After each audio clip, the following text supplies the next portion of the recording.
कंगना रनौत जी। धन्यवाद अध्यक्ष महोदय जी।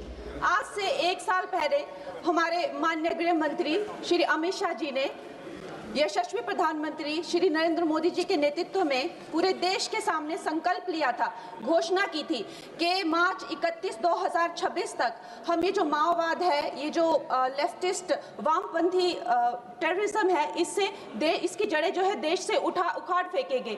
और आज इस सभा के द्वारा, इसके माध्यम से मैं हमारे गृह मंत्री जी को, हमारी सरकार को बहुत बहुत शुभकामनाएं देती हूँ। ये संकल्प सिद्ध करने के लिए उनकी बहुत सराहना करती हूँ। अध्यक्ष महोदय, 1967 में ये छोटी सी चिंगारी माओवाद की उठी थी। उस वक्त अगर कांग्रेस सरकार चाहती तो इसको उसी वक्त दबा सकती थी, लेकिन उन्होंने क्या किया, उल्टा उन्होंने आदिवासी लोगों को जो है वो सौतेला ट्रीटमेंट दिया। उनके बीच में जो एक वैचारिक दूरियां थी, उनको कभी भी उन्होंने खत्म नहीं किया।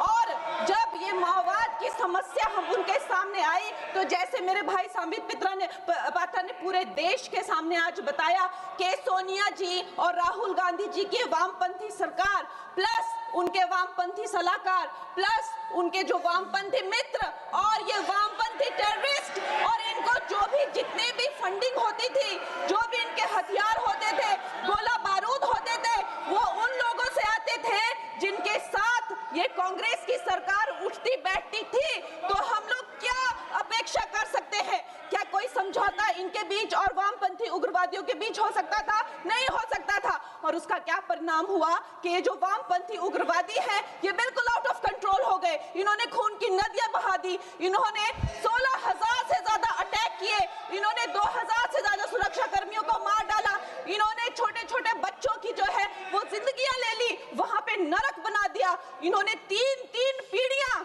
ये जो है नक्सलवाद की जो आग में है, जो इन्होंने झोंक दी। और जब इसके अंधेरे में पूरी तरह से जो ये क्षेत्र है जो डूब गए, जिन छोटे छोटे बच्चों के हाथ में लैपटॉप और कलम होनी चाहिए थी, उनके हाथों में इन्होंने बंदूकें दे दी। अध्यक्ष महोदय, इन्होंने जब पूरी तरह से उनका भविष्य खत्म कर दिया, तो पूरी तरह से अंधकार में तो अपना हाथ झटक लिया। इनको रेड कॉरिडोर बोल के, नो गो जोन बोलकर जो है पूरे देश में बदनाम कर दिया। हम भी फिल्म इंडस्ट्री में हम सोचते थे कि इतने अच्छे जंगल हैं, वहां जाके कोई गांव की शूटिंग करते हैं, अच्छा कोई गाना बनाते हैं, लेकिन उस टाइम की जो व्यवस्था है वो क्या कहती थी, अरे ये जो आदिवासी लोग हैं ये बड़े ही उग्र होते हैं, ये देश के साथ नहीं रहना चाहते, वहां शूटिंग मत करिए। खुद की असफलता छुपाने के लिए इन्होंने पूरे देश से जो है आदिवासी समाज को इन्होंने आइसोलेट कर दिया। लेकिन हमारे प्रधानमंत्री श्री नरेंद्र मोदी जी कहते हैं कि रात चाहे कितनी भी लंबी हो, वो रात ही है, सवेरा होना निश्चित है। और 2014 में जब प्रधानमंत्री जी की सरकार आई और आज हम देखते हैं कि उन्होंने एक आदिवासी महिला को जो है वो राष्ट्रपति बनाया, उन्होंने हमारे सुरक्षा बलों को जो है वो सशक्त किया, और उनको सशक्त करने के बाद उन्होंने वो रेड कॉरिडोर, वो भयानक नो गो जोन को जो है वापस लिया, वहां पे संविधान स्थापित किया। अध्यक्ष महोदय, मैं एक नई सांसद हूँ, मुझे 2 मिनट दीजिए। और खैर, प्रधानमंत्री जी ने क्या विकास किया वहां पर, चाहे वो घर बनवाए हो, चाहे वो नल लगवाए हो, चाहे वो 70 लाख महिलाओं को 1,000 की मदद की हो, 21 किश्तों में 13,000 करोड़ दिए हो, या वहां पर जो है जितने भी काम किए हो, वो मैं अगर शुरू कर दूं तो आज दिन से रात और रात से फिर दिन हो जाए, तो उसमें मैं नहीं जाऊंगी। लेकिन मैं ये जरूर कहूंगी कि जो वहां पे डिजिटल पेमेंट्स हुई हैं, उनका मैं बहुत ही ज्यादा सराहना करती हूँ। उससे जो नक्सलियों का जो वित्तीय नेटवर्क है वो टूटा है, जो वो वसूली का काम करते हैं वो टूटा है, जिससे वो खोखले हुए हैं। उसके साथ में सबसे सराहनीय काम जो किया है वो मैं कहूंगी विकास और विश्वास के साथ जो हमारी सरकार ने इसको जोड़ा है। उसके उपरांत जो है उन्होंने जो समर्पण की नीति अपनाई है, 8,000 से ज्यादा युवा जो हैं वो समर्पण कर मुख्य धारा से जुड़े हैं, उनको 5 लाख की राशि और उनको रोजगार दिया जा रहा है।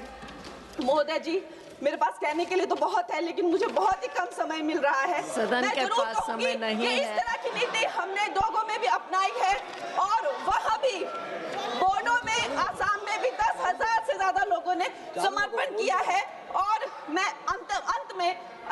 महोदया जी, मैं यही कहना चाहूंगी कि गृह मंत्री जी ने और प्रधानमंत्री जी ने पूरे देश में यह संदेश दिया है कि ये देश बंदूक की नोक से नहीं चलेगा, ये देश संविधान से चलेगा, ये देश जनता के विश्वास से चलेगा। फिर से मैं अपनी सरकार को बहुत बहुत बधाई देती हूँ। धन्यवाद। श्री हनुमान बेनीवाल।